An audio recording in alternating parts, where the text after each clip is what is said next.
Alright, hello and welcome to the all-new Android development video tutorial series. I am your host, Matthias Reich, and I'm very excited to be part of this series. Now, the goal of these tutorials is to teach you how to create applications for the Android platform. Well, some of you might already be familiar with Android and some others maybe not.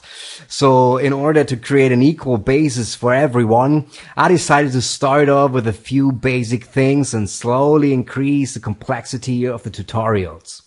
So to all of you Android programmers with basic understanding and knowledge of the platform, waiting to get their hands dirty, hang on there. We will get to the more advanced topics further along the way. But in this episode, we will start out simple. What I want to show you today is what software you will need to download and install in order to start developing for Android. Well, there's one important thing to mention. Since I'm a Windows user, these tutorials feature Android development on a Windows machine. Now, for the most part of this series, that makes no difference and it shouldn't even matter what operating system you develop on. But in this episode, I will show you how to set up an Android development environment for Windows. If you're running a different system, please refer to the installation guide on the official Android website. Oh, and one last thing before we get started. Since I'm not a native English speaker, bear with me if I say something in an odd way or if I pronounce something slightly wrong. I'll try to do my very best to make it easy for you to follow along. Alright, the first thing you want to do is download the actual Android SDK. To do that, go to the official Android developer website at developer.android.com and click on SDK. Here you can see the download links for the SDK for all available platforms. At the time of this recording, the latest version is Android 1.5 Release 2. I'll choose the Windows version and click on it. That will take you to another page where you should carefully read the license agreement. Now, at the very bottom of the page, you'll see a checkbox. In order to download the SDK, you have to agree to the license agreement. So simply check the checkbox and click on download. Save that file somewhere on your computer. Now, since I already downloaded the SDK, I'll cancel that download. Now, the next thing you want to do is download the free Eclipse IDE.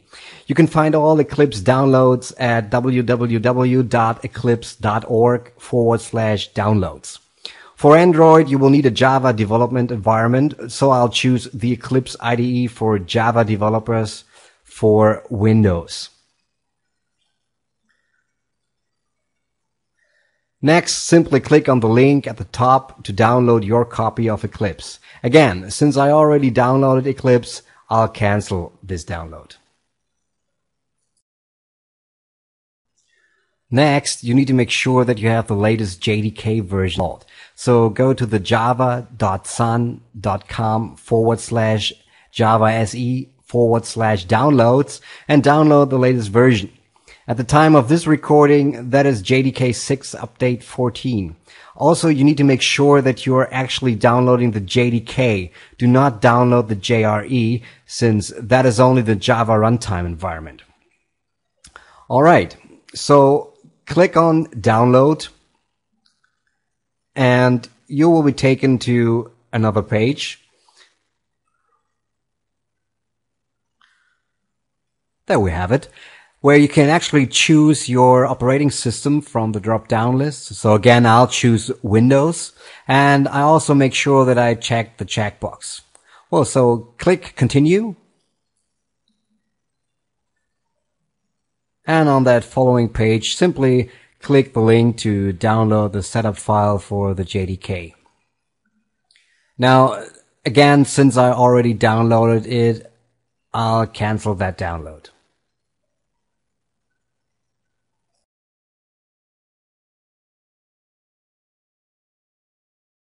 So now that you've downloaded everything, it is time to start the installation.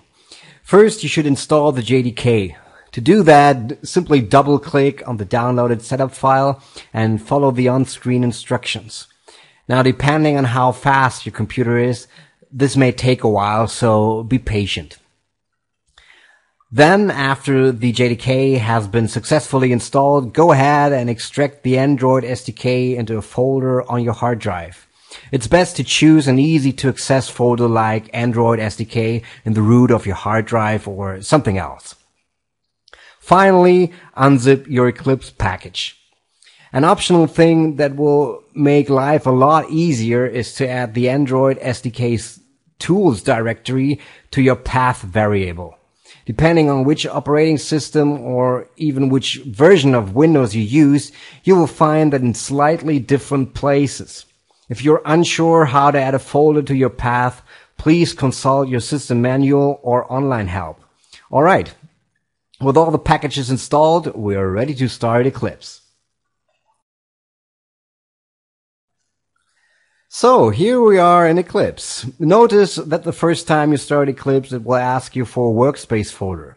Simply choose a folder and check the checkbox to make it the default folder so Eclipse won't bother you again. Also, after starting Eclipse for the first time, make sure you click on the rightmost icon to go to the workbench. Now, the first thing you want to do here is to install the Android Development Tools plugin. To do that, simply go to Help and choose Install New Software. In the window that pops up, click on the Add button. Now, another dialog pops up where you can enter a name for the remote site. You can choose whatever you want here. I'll type Google Android.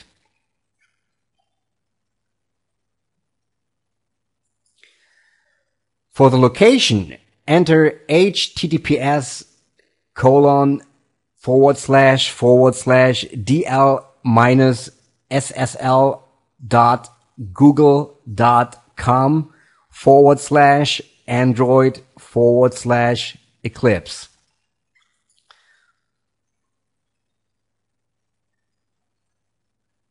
Now I'll just copy it in, copy and paste. Alright, now click OK to confirm. Alright, Eclipse will now search for a repository at that location you just entered, and after a few seconds, you should see that it has found the developer tools. Now, to install them, simply click or check the checkbox and click Next. On the following screen, just click again Next. And on this screen, you have to accept the terms of the license agreements. After you've done that, click Finish, and Eclipse will start fetching and installing the plugin. Now, that may take a while depending on the speed of your internet connection and the speed of your machine or your computer. So just be patient, sit back and wait until it's done. When it's done, Eclipse will ask you to restart itself, so simply click Yes and confirm that. Alright, back in Eclipse, there's only one thing left to do to complete the setup of our Android development environment. What you want to do is you want to go to Window and choose Preferences at the very bottom here.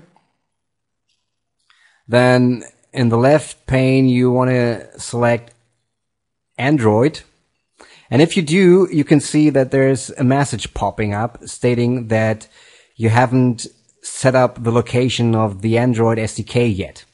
So that's exactly what we want to do. So click OK and click on Browse and just browse to the folder where you actually extracted the Android SDK into. Select that folder, click OK, and confirm that with Apply and hit OK. And now guess what? Well, that's all there is to do in order to set up a fully functional Android development environment. So that wasn't that hard at all, right?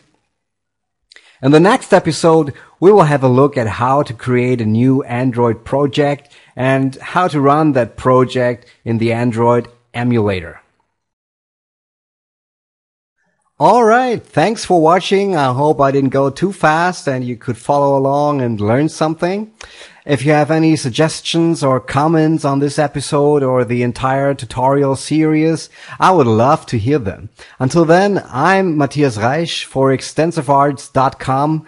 Keep on learning and I'll see you next time.